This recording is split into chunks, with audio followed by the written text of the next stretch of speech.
Tu savais que embler ou favoriser le trot pour un trotteur était génétique? Attends, je t'explique. Moi, c'est Elisabeth, j'ai 19 ans et j'étudie à la Sens, une grosse école d'éthologie au centre de la France, où je vais y passer le DESE, diplôme d'éthologie et sciences équines.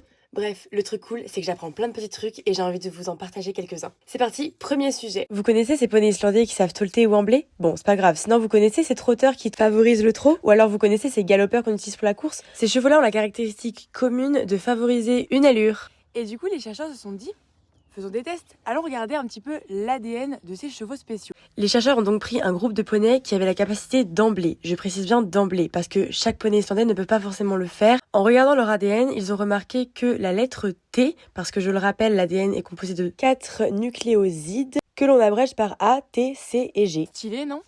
Attends la suite. Et les chercheurs ont donc remarqué que sur tous les poneys sachant embler, la lettre T, donc la thymine, était positionnée au même endroit sur l'ADN pour tous. Et en revanche, à la place de ce T, sur les poneys qui ne savent pas embler, à la place de ce T, il y avait un C, la cytosine. C'est pas une blague.